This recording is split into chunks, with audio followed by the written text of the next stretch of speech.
नमस्कार दोस्तों, आपका स्वागत है हमारे चैनल फिनग्रो हब पर। मेरा नाम है सजल नागपाल और मैं एक चार्टर्ड अकाउंटेंट हूँ। एक बड़ी खबर यह है दोस्तों कि डोनाल्ड ट्रंप ने इंडिया की एक्सपोर्ट्स पर 25% एडिशनल टैरिफ इंपोज किया है। और पहले से ही ट्रंप इंडिया पर 25% टैरिफ एडिशनल इंपोज कर चुके थे, क्योंकि इंडियन गवर्नमेंट ने अमेरिकन डेयरी और एग्रीकल्चर सेक्टर को इंडिया में एंट्री नहीं दी थी। अब ये नया एडिशनल 25% टैरिफ इसलिए आया है क्योंकि अमेरिका का मानना है इंडिया जो रशिया से सस्ता ऑयल खरीदता है, उसी वजह से रशिया को रेवेन्यू होता है, तो इंडिया इनडायरेक्टली रशिया और यूक्रेन वॉर को फंड कर रहा है। दोस्तों, अमेरिका के लिए डेयरी और एग्रीकल्चर सेक्टर सिर्फ एक बिजनेस है, लेकिन इंडिया में लाखों करोड़ों फार्मर्स की रोजी रोटी चलती है इस एग्रीकल्चर और डेयरी सेक्टर पे। और जहां तक क्रूड ऑयल की बात है, इंडिया अकेला नहीं है जो रशिया से क्रूड ऑयल खरीदता है। चाइना रशिया का बिगेस्ट इंपोर्टर है क्रूड ऑयल का, और पूरा यूरोप रशिया से ही गैस खरीदता है। ट्रंप सिर्फ इंडिया को टारगेट करना चाहते हैं क्योंकि इंडियन गवर्नमेंट ने उन्हें क्रेडिट नहीं दिया इंडिया पाकिस्तान वॉर रुकवाने का। मेरे ओपिनियन में हमारे लिए सबसे इंपॉर्टेंट है हमारी कंट्री का प्राइड और इकोनॉमिक बेनिफिट। रशिया से चीप ऑयल लेना इंडिया के लिए एक बहुत बड़ा इकोनॉमिक बेनिफिट है, और इसमें हमें अपनी इंडियन गवर्नमेंट को क्रेडिट देना पड़ेगा कि उन्होंने रशिया यूक्रेन वॉर के समय से ही क्रूड ऑयल को लेके अपनी नेगोशिएशंस और अपना स्टैंड स्ट्रॉन्ग रखा है। मुझे लगता है जिस तरह से इंडियन गवर्नमेंट और लोग इस टैरिफ पर रिएक्ट कर रहे हैं वो बिल्कुल सही नहीं है। आज सुबह से ही बहुत सारे व्हाट्सएप फॉरवर्ड आ रहे हैं कि अमेरिकन गुड्स को बॉयकॉट कर देना चाहिए, हमें मैकडी बर्गर किंग कहीं नहीं जाना चाहिए। मेरा उन लोगों से एक सवाल है, आप अमेरिकन फूड चेन्स को तो बॉयकॉट कर दोगे, अमेरिकन प्रोडक्ट्स को भी बॉयकॉट कर दोगे, क्या आप गूगल को बॉयकॉट कर सकते हो? क्या आप सोशल मीडिया जिस पर ये वीडियो देख रहे हो उसे बॉयकॉट कर सकते हो?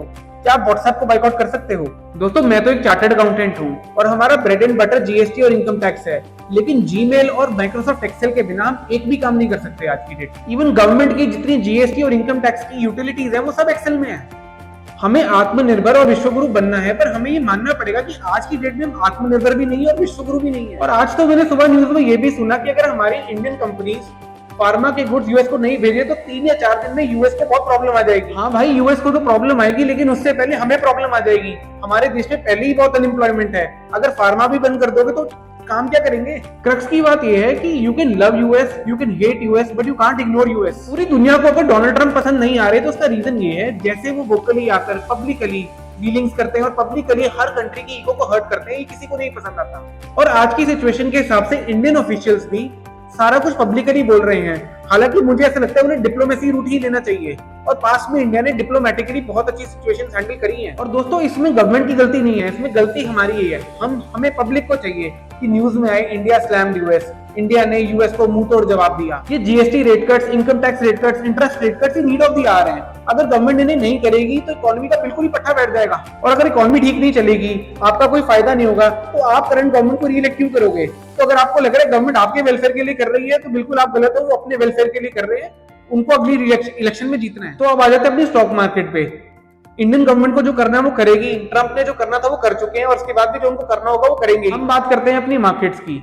तो लास्ट टाइम जब 25% टैरिफ लगा था, हमारी 90% एक्सपोर्ट तो तभी अनवाइबल हो गई होंगी। तो ये नेक्स्ट 25% से कुछ ज्यादा इंपैक्ट तो नहीं आना चाहिए मेरे अकॉर्डिंग। और आज हमारी मार्केट से इतनी गिरी भी नहीं है, मतलब आधा 1% तो यार हम वैसे ही गिर जाते हैं। मार्केट आज ज्यादा गिरी भी नहीं है, तो इसका मतलब मान सकते हैं कि ये सारी न्यूज ऑलरेडी मार्केट में डिस्काउंटेड है। अभी हमारा जुलाई वाला अर्निंग सीजन कोई खास अच्छा नहीं था, पर फिर मार्केट बढ़ी भी नहीं है, तो डेफिनेटली ये मार्केट से एग्जिट करने का टाइम तो नहीं है। मार्केट अभी कंसोलिडेशन फेज में है, तो हम सबको कुछ कुछ शेयर्स जो हमें पसंद है एक्यूमुलेट करने चाहिए। और पास में हमने देखा ही है, कोविड के समय भी और बाद में रशिया यूक्रेन की वॉर के समय भी, जब भी कोई प्रॉब्लम खत्म होती है तो मार्केट बिल्कुल टाइम नहीं देती आपको इन्वेस्ट करने का, एकदम ऊपर चली जाती है। तो जब तक कि मार्केट कंसोलिडेशन फेज में आप अपनी एसआईपी जारी रखें और मार्केट में इन्वेस्टमेंट को जारी रखें, ताकि जब ये मार्केट बढ़े तो आपको बहुत अच्छे रिटर्न्स मिले। अगर आपको ये वीडियो पसंद आई हो तो लाइक शेयर सब्सक्राइब जरूर करें, और मेरा ओपिनियन आपको सही लगा या नहीं कमेंट सेक्शन में कमेंट करके जरूर बताइएगा। मिलते हैं नेक्स्ट वीडियो में।